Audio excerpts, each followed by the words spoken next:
Assalamualaikum warahmatullahi wabarakatuh. Kembali lagi di channel aku, Sinawang. Nah, kali ini aku akan share mengenai istilah-istilah yang sering banget didengar atau istilah populer di dalam dunia kesehatan, terutama di dalam dunia kebidanan ya. Jadi di sini ada beberapa istilah, kemudian ada sedikit penjelasannya. Oke, simak satu persatu. Yang pertama, kita mulai. Ada takikardi ya. Nah, takikardi itu merupakan denyut jantung di atas normal. Jadi normalnya sekitar 60-100 kali per menit. Nah, untuk penyebabnya takikardi itu merupakan ada aktivitas fisik yang terlalu berat kayak gitu. Kemudian ada rangsangan syaraf, ada peningkatan kebutuhan dari metabolisme, dan ada penyakit jantung juga. Kemudian untuk gejala-gejalanya itu ada perasaan yang berdebar-debar, ada juga keringat dingin, kemudian pasien juga bisa mengalami lemas gitu ya. Nah, istilah yang kedua ya, ada bradykardi. Jadi ini merupakan kebalikan dari takikardi tadi. Jadi bradykardi itu merupakan perlambatan denyut jantung di bawah normal. Ya, kurang dari 60 kali per menit tentunya ya. Nah, untuk penyebabnya bisa penggunaan obat-obatan kayak gitu, kemudian ada kelainan jantung bawaan, ada faktor hipertensinya, serta ada kerusakan pada organ jantungnya. Nah, untuk gejalanya, bisa saja pasien mengalami pingsan, kemudian pusing, sesak nafas, nyeri dada, maupun linglung gitu ya. Nah, kemudian yang selanjutnya ada sianosis. Nah, ini sering banget didengar ya, sianosis itu apa sih? Nah, kondisi di mana selaput lendir kulit itu berwarna kebiruan karena kekurangan oksigen di dalam darah gitu. Jadi biasanya kalau bayi nih warnanya biru kayak gitu, tentunya pasti kurang oksigen ya. Nah, selanjutnya ada dysmenorrhea nih. Apa sih dysmenorrhea? Sering banget kan didengar ya. Nah, untuk dysmenorrhea itu sendiri merupakan suatu rasa nyeri di bagian bawah perut ya pada saat menstruasi. Jadi, gejala-gejalanya itu ada tekanan pada bagian bawah perut ya. Karena di situ kan ada rahim gitu. Kemudian nyeri di sekitar pinggang, ada pinggul, kemudian di sekitar lipatan paha. Nah, kayak gitu. Bisa juga pada saat mau menstruasi kayak gitu, disertai rasa mual dan muntah. Nah, biasanya pada wanita yang awal menstruasi itu, fesesnya itu juga lebih cair daripada biasanya gitu ya. Dan bahkan juga mengalami pusing. Jadi dysmenorrhea ya, itu merupakan nyeri pada saat menstruasi. Biasanya terjadi pada awal menstruasi sih, hari pertama, kedua, ketiga ya, biasanya. Nah, untuk selanjutnya ada istilah HPHT. Nah, ini sering banget didengar. Nah, beberapa hari ini ya marak banget tentang HPHT ya. Hari pertama, hari terakhir ya. Tuh, maksudnya kayak gitu. Nah, jadi ini salah satu metode untuk menghitung usia kehamilan dengan melihat hari pertama pada haid yang paling akhir. Jadi sebelum didiagnosis itu kehamilan, jadi biasanya wanita kan mengingat tuh hari menstruasinya kapan, terakhirnya bulan apa, kemudian dilihat itu hari pertamanya itu tanggal berapa. Jadi harus selalu dicatat ya untuk menentukan usia kehamilan. Nah, di sini juga ada siklusnya. Kalau siklusnya teratur 28 hari itu bisa dengan mudah menggunakan HPHT ini. Tapi juga kalau untuk siklusnya tidak teratur juga bisa, tapi ada rumus tersendirinya juga gitu. Oke, ada selanjutnya ada ANC. Nah, atau yang disebut antenatal care. Artinya ini udah umum banget dan gak asing untuk video-video aku sebelumnya, tentu udah bahas antenatal care ya. Nah, merupakan suatu pemberian pelayanan kesehatan pada waktu hamil secara menyeluruh, baik ibu hamil maupun janin di dalam kandungannya. Dengan tujuan untuk memantau perkembangan si calon bayi ini, kemudian mencegah komplikasi secara dini pada saat kehamilan, dan mempersiapkan ibu maupun calon ibu secara dini menuju proses persalinan yang aman gitu ya. Nah, yang selanjutnya ya, ada stillbirth. Ya, stillbirth merupakan janin meninggal di dalam kandungan, jadi usianya itu sekitar 20-28 minggu gitu ya. Kalau di bawah 20 minggu tentunya dinamakan aborsi ya, atau abortus gitu. Nah, untuk penyebabnya ada beberapa macam nih, seperti gangguan pada plasenta, kemudian penyakit selama kehamilan seperti ya penyakit bawaan atau penyakit keturunan gitu ya, adanya infeksi bakteria, infeksi jamur di dalam kandungan kayak gitu. Bisa juga kemudian IUGR. Nah, IUGR nanti ada sendiri penjelasannya. Nah, selanjutnya ada sepsis neonatorum. Nah, apa sih sepsis neonatorum itu? Jadi, untuk sepsis itu merupakan suatu infeksi darah pada BBL, bayi baru lahir ya, terjadi akibat infeksi jamur ataupun bakteri yang menyebabkan cacat, bahkan bisa juga menyebabkan kematian. Nah, untuk sepsis ini terjadi pada saat persalinan, biasanya berasal dari si ibunya itu sendiri ya, di dalam kandungannya itu. Kemudian apabila setelah dia lahir, usianya ya setelah lahir, dia itu berasal dari lingkungan biasanya sepsisnya. Nah, untuk gejala-gejalanya bisa diidentifikasi melalui pengukuran suhu ya. Suhu tubuh bisa saja tinggi maupun rendah gitu. Kemudian disertai diare ataupun muntah, kemudian juga ada kejang, bayi mengalami pucat, sesak nafas, dan beberapa gejala lainnya bisa dikategorikan dengan sepsis neonatorum.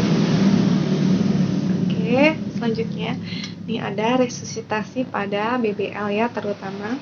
Nah, resusitasi itu apa sih? Merupakan suatu upaya dari tenaga kesehatan untuk memberikan ventilasi atau tambahan ya, oksigen dan curah jantung yang cukup pada bayi baru lahir.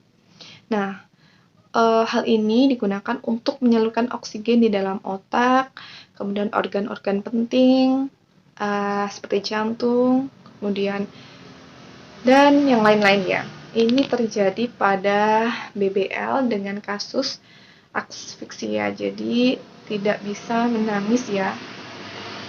Ketika bayi baru lahir itu tidak bisa nangis secara spontan gitu. Akan dilakukan resusitasi. Nah, selanjutnya itu ada HPP. Itu hemorrhagic postpartum ya. Itu tulisannya bukan O tapi E. Sorry, tipu banget. Nah, jadi hemorrhagic postpartum atau postpartum hemorrhagic atau perdarahan pasca persalinan. Nah, itu istilahnya perdarahan terjadi pada saat ibu setelah melakukan proses persalinan gitu. Nah, hal ini bisa disebabkan, bisa menyebabkan kasus kematian ya pada ibu pada masa nifas. Kemudian beberapa penyebab HPP itu ada robekan pada jalan lahir, ada atonia uteri. Nah, untuk atonia uteri itu udah ada pembahasan tersendiri ya. Dan retensio plasenta, ada juga plasenta previa maupun ruptur uteri, kayaknya udah ada di video-video sebelumnya gitu. tinggal dilihat lagi. Kemudian ada INC ya. Nah, ini tadi kalau ANC itu kehamilan, kemudian untuk INC itu persalinan atau yang disebut intranatal care. Nah, pelayanan kesehatan saat ibu melakukan proses persalinan dengan tujuan untuk melakukan proses persalinan yang aman bagi ibu, minimalisir adanya komplikasi selama persalinan. Oke.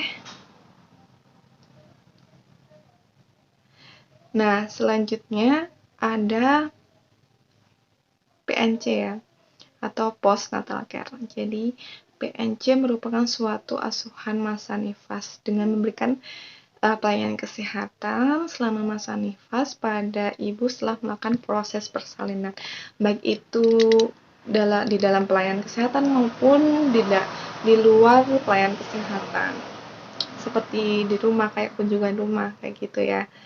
Nah, tidak hanya itu, tapi juga pemberian pelayanan kepada bayinya juga, bagaimana cara merawat bayi yang benar, kemudian bagaimana cara menyusui, dan lain-lain gitu.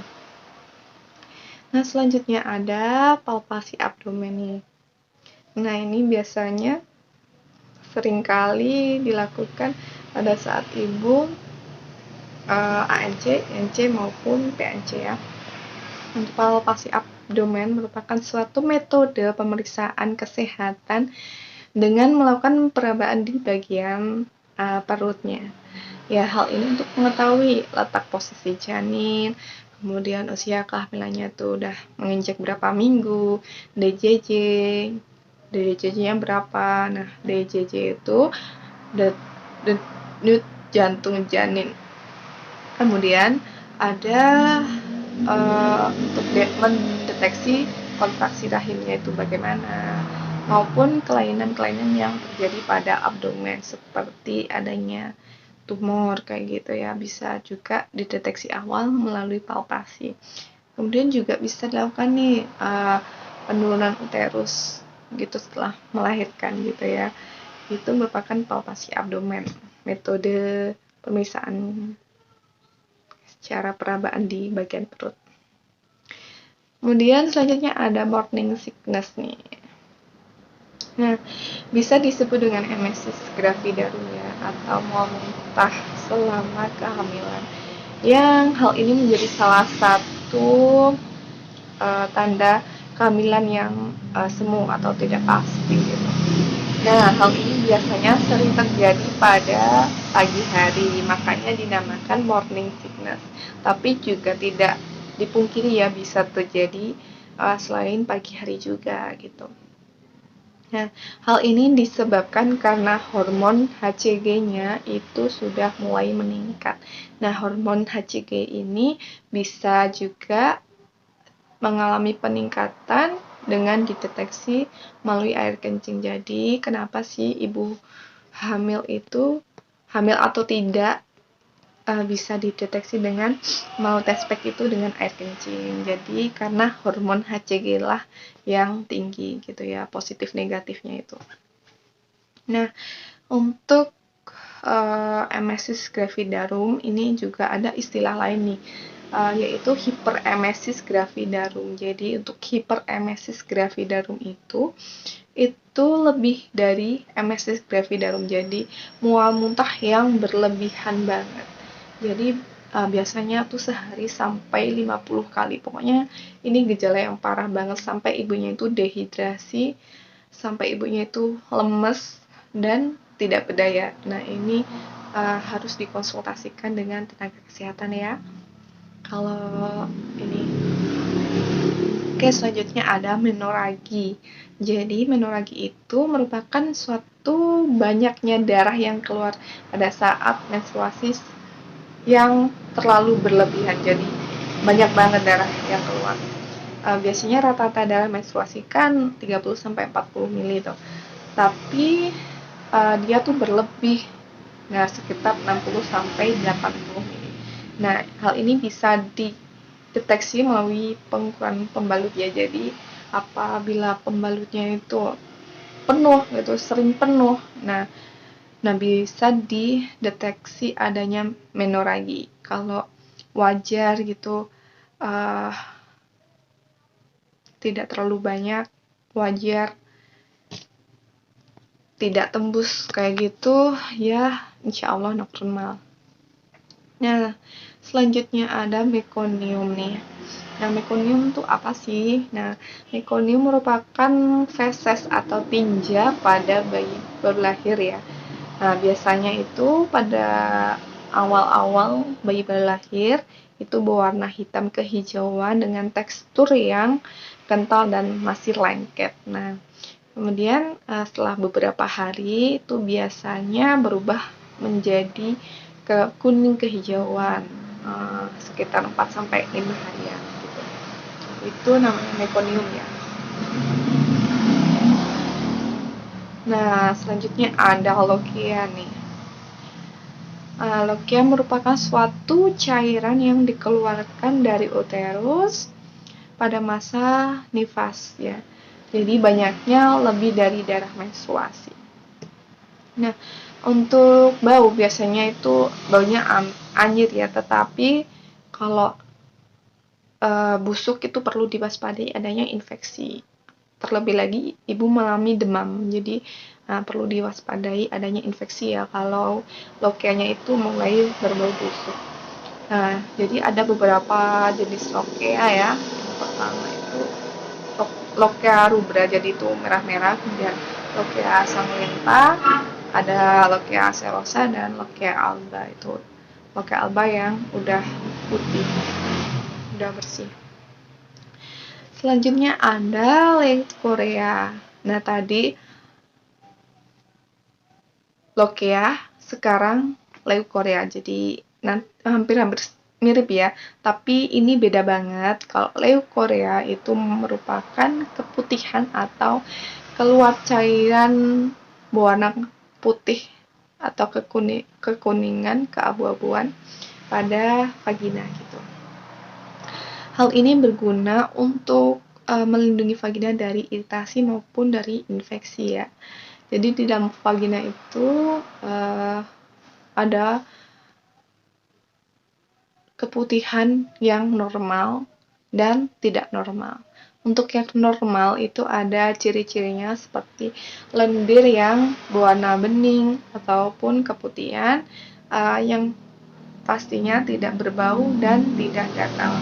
Tapi kalau yang tidak normal tentunya kebalikannya ya, itu adanya bau yang sangat tajam, kemudian disertai rasa nyeri, kemudian ada beberapa jenis pewarnaan yang mengindikasikan bakteri ataupun jenis jamur tertentu. Jadi perlu diwaspadai apabila keputihan itu berubah warna menjadi coklat, kemudian ada kehijauan, kemudian juga ada yang kekuningan, kental, berbau kayak gitu ya.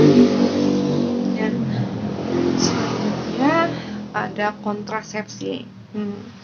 Nah, kontrasepsi merupakan alat yang digunakan untuk mencegah kehamilan.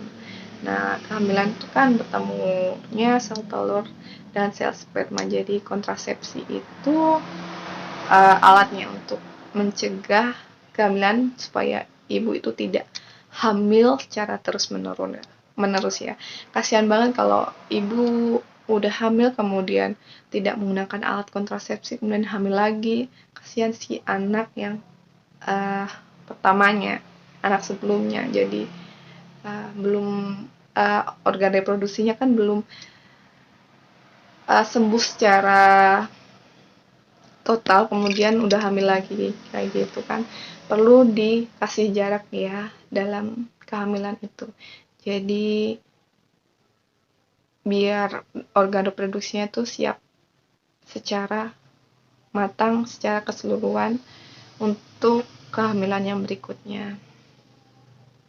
Nah, ada beberapa jenis alat kontrasepsi seperti suntik, kemudian ada susuk, ada IUD kayak gitu. Sepertinya udah ada di videoku sebelumnya. Oke. Nah, itu tadi kontrasepsi, terus kemudian ini konsepsi ya.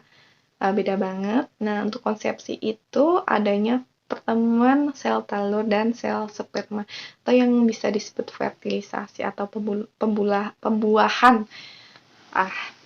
Nah, ini terjadi pada ampula tuba gitu.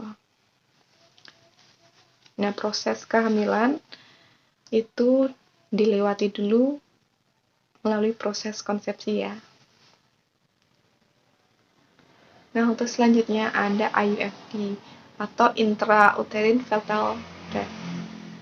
Nah, merupakan kematian pada bayi ketika usia kehamilan itu lebih dari 20 minggu dengan berat badan minimal 500 gram ataupun lebih. Jadi bisa terjadi di dalam kandungan tuh meninggalnya. Ya, aku pernah nih